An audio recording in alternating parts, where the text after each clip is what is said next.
I love that we're having this conversation. I think that one of the biggest things that goes unspoken in our industry is that women are carrying an extra burden on their shoulders. And I don't mean that from a negative perspective. It's just as women, we are often taking care of a multitude of things.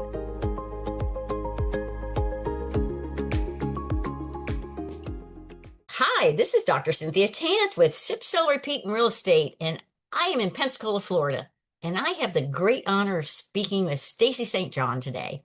And I'm going to tell you a little bit about her, but she's going to tell you a lot more about her, hopefully. She's a real estate entrepreneur. We have some similar backgrounds, and she has actually the founder of the STR Sisterhood. Is that correct? We're going with That the is, sisterhood that is, and yes, the female short-term investors group. yes. So I'm so excited to get to that particular market. Yeah. And the ladies here that'll be listening with us at Sip Sell Repeat. Stacey, tell us a little bit more about yourself and how you got started in that Yeah. industry. Oh gosh. I'll try to keep it brief, but Okay. I actually started out in the world of real estate investing by accident. Okay. Um, I Me had, too. there you go. I purchased a Yep. property in Orlando, Florida for Okay. my son to live in during college. We live in Cincinnati, Ohio. And a few weeks after we closed on a 2-bedroom condo, our son came to us and said, I've decided I'm not ready to move. I'm going to do their online program instead of moving to Orlando. And as you might Okay. imagine, we had a few choice words from the get go. But my husband and I looked at each other and we thought, let's just get a property manager and rent this condo out. That's exactly what we did. And Mhm. after a few months, we're like, hey, we're like making money at this stuff. We should Mhm. actually learn how to invest in real estate. And that's how our investing journey began. That was back in 2018. Fast forward to 2020, we had picked up a handful of properties. I'd gotten my real estate license to Mhm. support our investing, and COVID hit. Yeah. And there were all these eviction moratoriums that were popping up across the US. We were finishing a flip and we had intended on using the profits from that flip to buy another long-term rental. And we got to talking, my husband and I, and we felt a little uncomfortable with buying another long-term rental at the time because we weren't sure what was going to be in store if someone didn't pay their rent. So we decided, well, if we buy a short term rental, at least somebody has to pay in order to get in the front door. And so our next Great. purchase was we actually purchased 2 condos in Myrtle Beach, South Carolina. One was oceanfront, 1 bedroom. I picked that up for 90,000 bucks. I Yep. picked up another ocean view condo for 58,000 bucks, and we were off to the races. I absolutely fell in love with this industry, and actually my first year I purchased and rehabbed 8 beach condos in 1 year. We were just chatting about Yes. your first First investing, one and I too. just fell in love Yeah. with it and have never looked back. Yeah, and that's where my brother and I were. He was in the corporate world. I was a university professor. So we had some money back then. It was in the early 90s, which really has changed compared to today's value here in Pensacola, Mhm. the beach area. But yeah, we had no idea what we were doing either. Yeah. I had a very good mentor that guided us along and was the best decision we ever made Yeah. to get started. I got into the brokerage and then into we started long-term rentals. Then I got into retail when I left teaching, but then short-term rentals, same thing, came along in about 7 years ago. Said, okay, let's see what's going on, and just blew up during COVID. I think, did Yeah. that happen to you too? Oh, yeah. Oh, yeah. And in fact, I always look back at those COVID years, and I've often said, if I would have known what the real estate market was going to do, I would have Mm. snatched up every condo known to man in Myrtle Beach because they essentially tripled in price. But we didn't. We didn't. But the travel coming out of COVID to the beach Mhm. markets was phenomenal. Was Absolutely nuts. phenomenal. Yeah. It was nuts. From the real estate perspective, like, ladies, I'm here. And as we've been in the investment world, myself with my brother and yourself with your husband, what would you suggest to starting if they really want to get, because it's a totally different world now and we got started a while back. What are some key points, some suggestions you might want to give someone when they're getting started now or starting to look into markets, into areas, Sure. things like that? First of all, I think it's important to make a determination on what your investing goals are to begin with. So many people sometimes slip into real estate investing by accident, Yeah. and others are dipping their toe in the water and super excited. One of the biggest mistakes I see people making is making an investment decision with what I call consumer brain. So when we're investing in real estate, we have to understand the numbers behind it, and we have to understand what our ultimate goal with that property is. The reason why I said make sure that you understand what you want is the world of long-term rentals is a very different world than short-term rentals. Long-term rentals, generally speaking, are a passive investment, whereas short-term rentals, if you are self-operating, are very much an active It's investment. I like that. Very much an active, yes. And you can actually purchase a short term rental and have it be passive. In that scenario, you would get a property manager. Okay.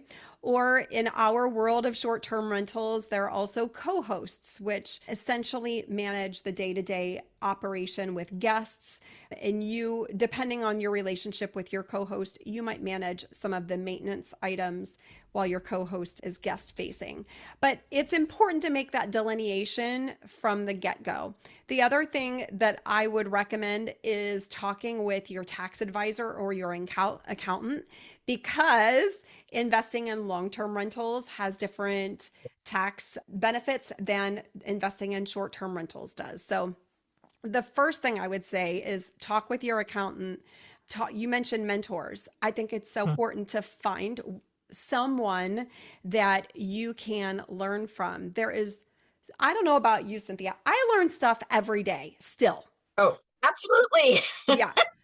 New stuff In this happens. industry, how can you not learn something every Yeah. day? Yeah, exactly. And I think surrounding yourself with people who have gone before you, who are one, two, three steps ahead, I have found to be tremendously helpful in my own journey. And so I would recommend that for anyone just starting out, make sure that you are making the right decision on the type of property you want to purchase. And then also make sure that you're surrounded by people who can support you in your journey.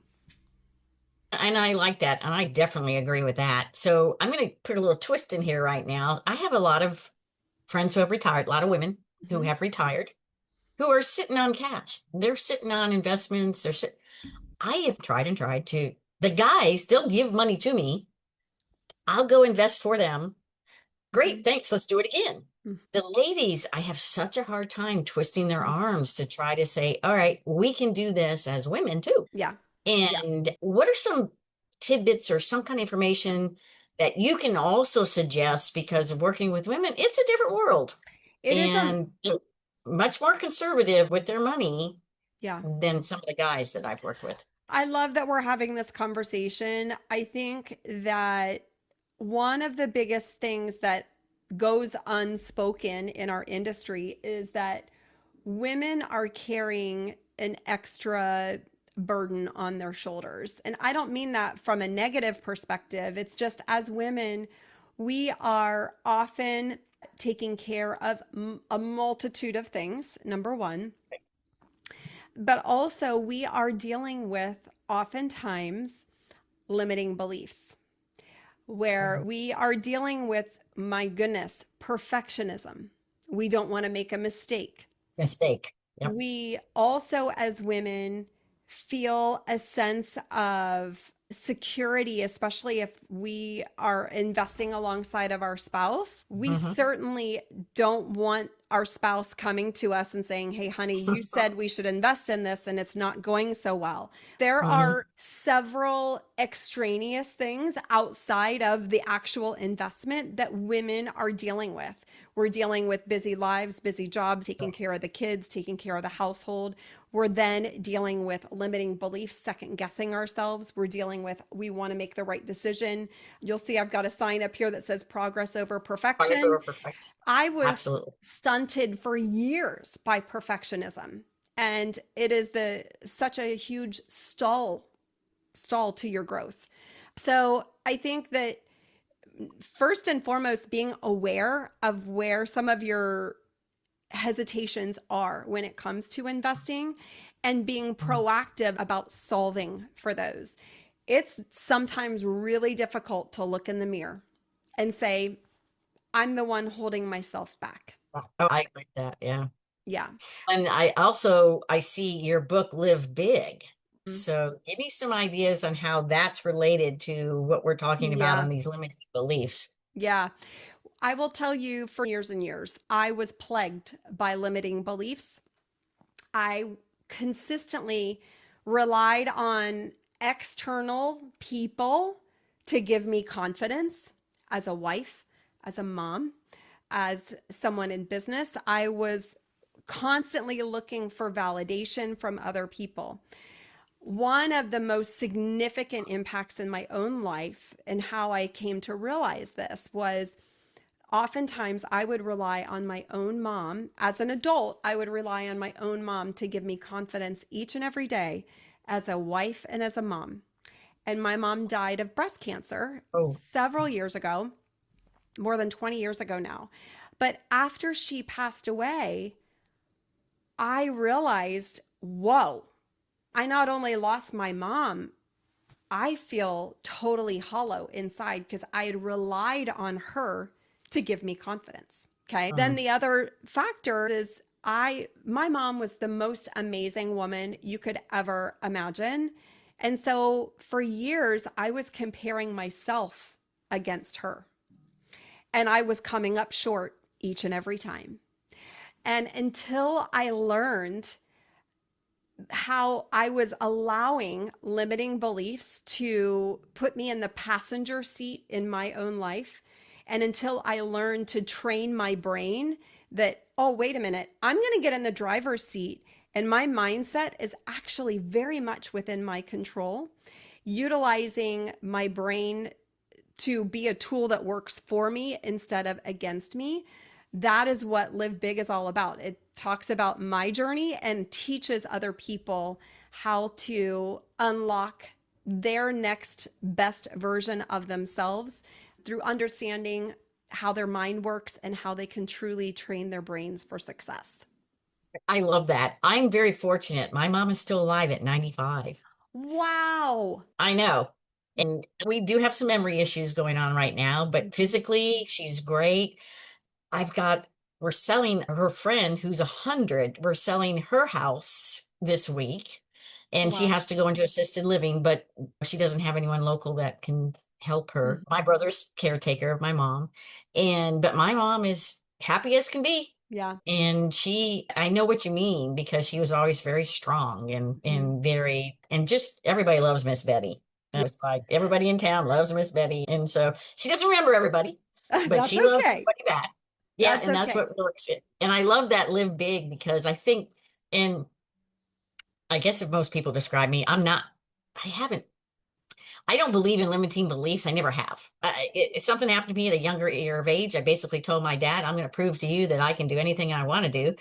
And I was off and running when I was Mhm. 18 years old and did a lot of things, did some crazy stuff, learned how to fly, plane, got my PhD, did some things that I knew that I wanted to get done with my life. And so when I got into real estate, and I don't want to make this about me, it's like I realized leaving academia, but going into real estate and teaching people and educating people about from the investment standpoint that it could change their life. And so, like you said, when you start investing and you and your husband start investing and wish we could have known what we did back then, kind of thing, and getting people involved in investing.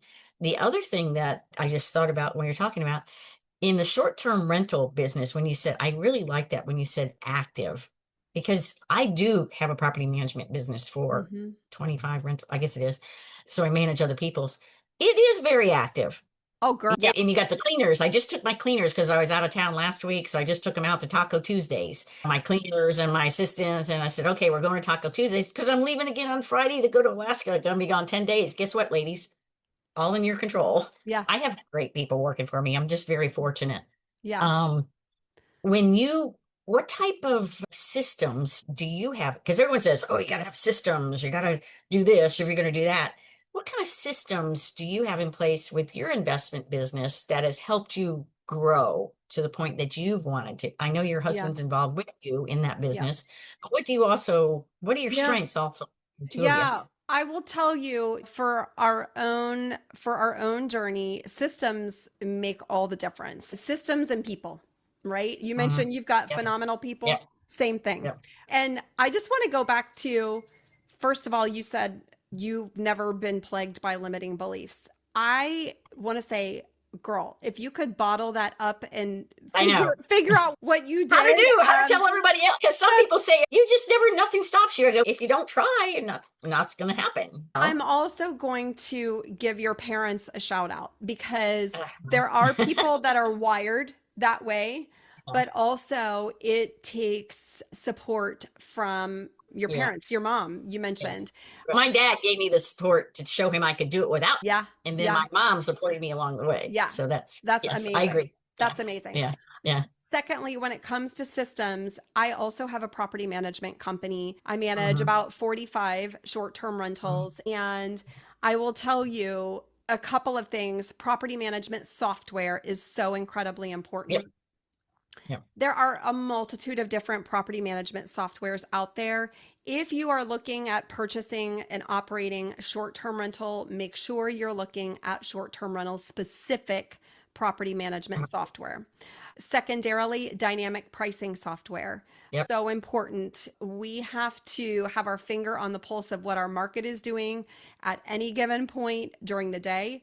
And dynamic pricing tools really Hmm. help us to do that. That being said, a lot of people assume that with a dynamic pricing tool, it's going to do all the work for you. And it's Oh, not. yeah. It's like a car. It's your car, but you have to be the driver of the car, right? You have to know how Correct. to drive the car, where you're going, what you want to stop for along the way, and you really have to be in that driver's seat. Property management software, dynamic pricing software, systems when it comes to robust policies, processes, and procedures, so incredibly important. And those are all stored in what I call a command center. So I utilize monday.com as my command center. I will also call it a centralized business hub where everything for our business lives, and it's a resource for my entire team to utilize.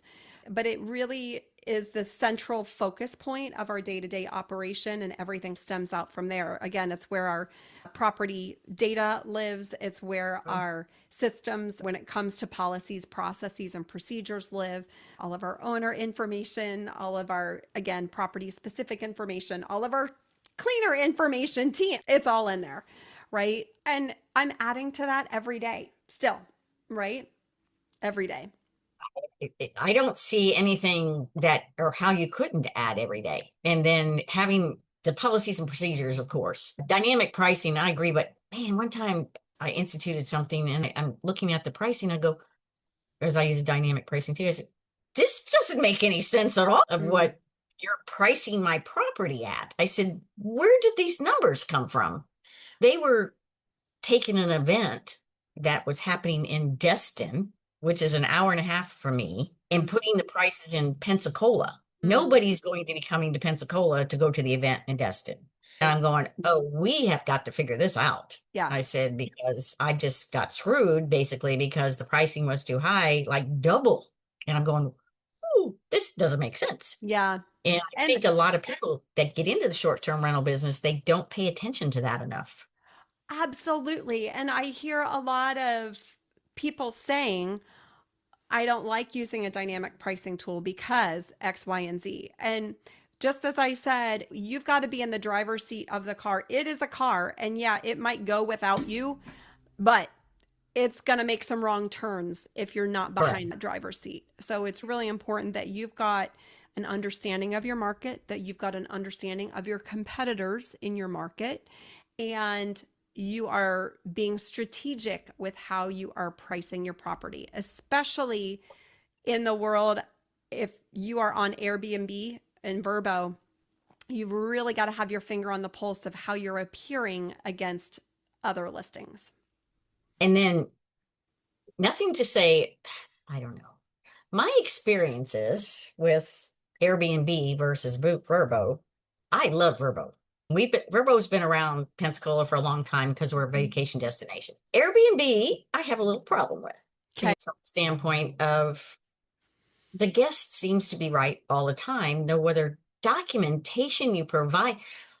We have bugs in Florida. I'm sorry that we have bugs in Florida. We, especially palmetto bugs, and Yep. people from the north, they don't know what they are. And so we have our quarterly pest control. We do everything. I have this little story in my manual talking about Buddy the palmetto bug. I have a picture of a dead one and of a live one. So if you have a buddy in your house or in your stay and it's upside down, it's dead. It's okay. If it's alive, it's call me and I'll come take care of it. And so I had a recent guest that wanted their whole stay back of while they were there because a palmetto bug got in their car. I said, what? Wow. Airbnb was going to give them their money back. They Yeah. stayed for 5 days and they blamed my place because somewhere in the yard or someplace they went to, they got a palmetto bug in their car. Wow. I finally won it, but Yeah. I was just having this discussion with someone a bit earlier today.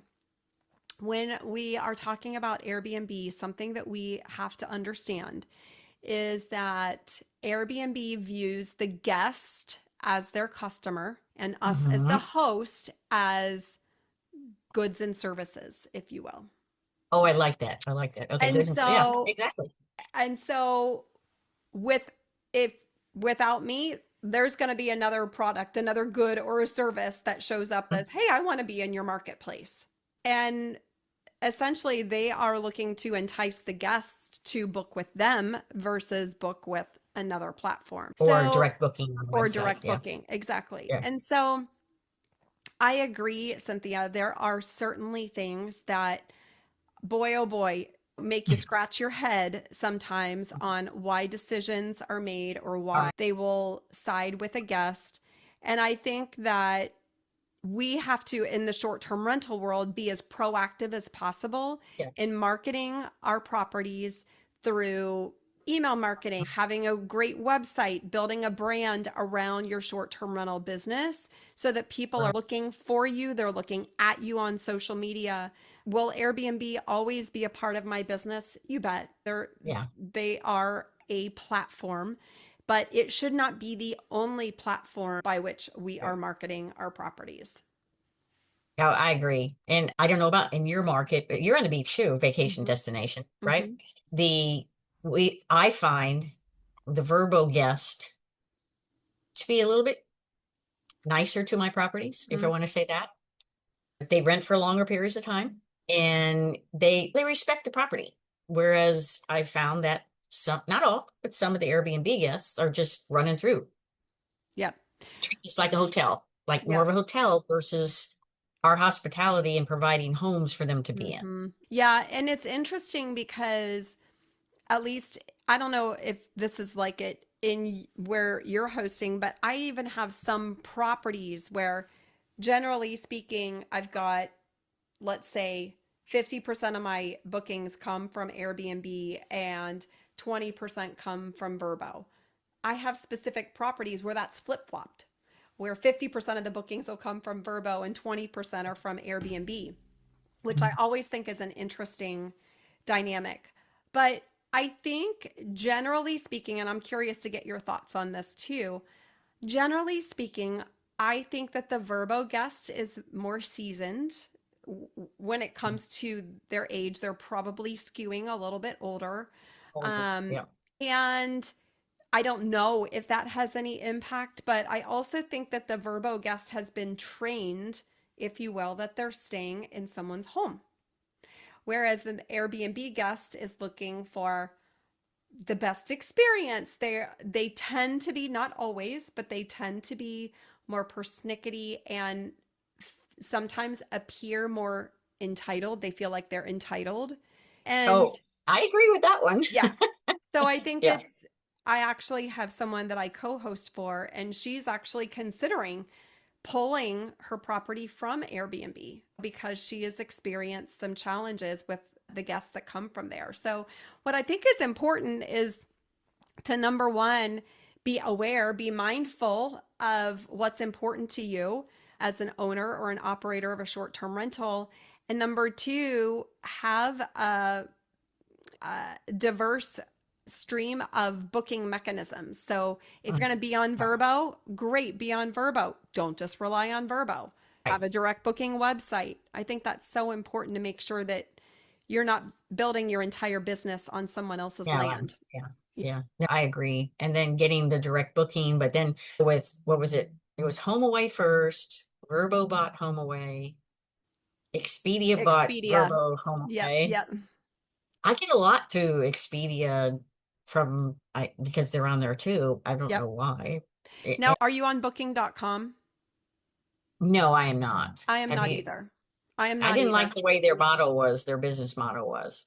Have several folks in my mastermind group that are on booking.com that have very mixed reviews around it. And so I've never added that to my platform mix, but was curious if you saw that there. Yeah, I've had a few through Wednesday, which is last minute bookings. Do that if I have a vacancy. I've only had a few though, not too many. Mm. And then I've had to Google.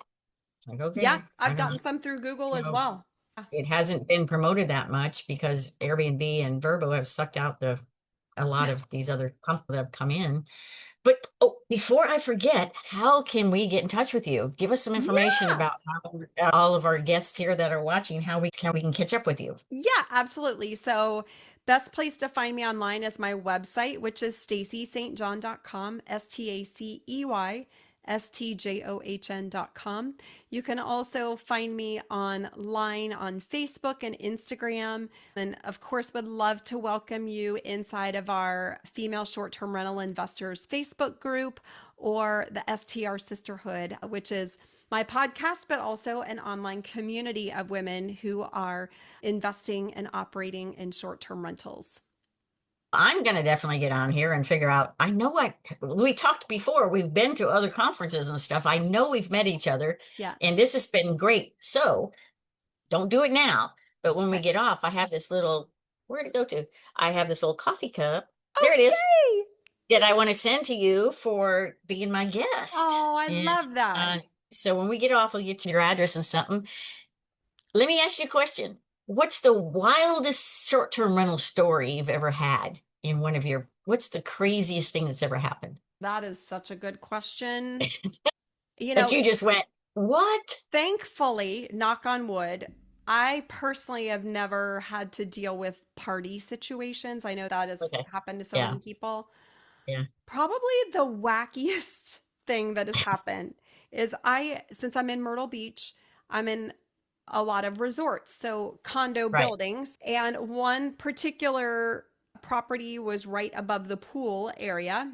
And Oh gosh. I had a repeat guest who decided in the middle of the day that he was going to go out on the balcony buck naked. Oh no. Oh, yes. And so I got a call from the building management saying, we're sending the police up to evict your guest. He's standing out buck naked for all the kids to see down at the pool deck. And I'm like, oh my gosh. First of all, who does this? Right? Why? Yeah. But they've stayed with me 3 times in the past. And then I'm wondering, have they done this every time? And this is the first time he's been caught or what? But that would probably be one of the wackiest thing that's happened. Sometimes you just scratch your head at people and say, I'm not quite sure what you were thinking here. Oh, it was a tragic situation where I had a drive-by shooting murder at one of mine. Oh my And gosh. oh, I know. I get this call at 11. Oh no, it was about 3 in the morning. And it's this Sergeant Hernandez. We've had a homicide at, I said, what? And it was a local group that someone had posted that talk about a party. It was a family that was there, but the 16-year-old said, I'm having a party, and all these people showed up. And it was a gang related shooting. Oh my And gosh. I've never seen so many. We had a Ring camera. I've never seen so many guns and everything going in. And the moms, who are these people? Blah, blah, blah, get them out of Right. here. And unfortunately, fortunately, it was only one person that was attacked, and it was a targeted hit. But that was just nuts. Oh my, Yeah, it was pretty scary, and that's the worst I can say. I've had some funny stuff too, but yeah. you just never know. Stacy, I know you're. Go ahead, go ahead, go ahead. I was going to say sometimes you could write a book with some of the stuff Yes, that we encounter. And I don't know and about you, but all. I wouldn't trade it for the world. I No, no, absolutely, and the biggest thing is helping people and providing this environment for people that want to come on vacation with us and enjoy. And there's been weddings and there's been all these people that come and want to talk to you about things. And it's just been a great experience. New baby was just born. It's oh, okay. I want to thank you so much for this has been a pleasure. If you're inspired by these powerful women in real estate, you'll want to catch the next conversation. Click the video on screen to keep sipping, selling, and leveling up your game.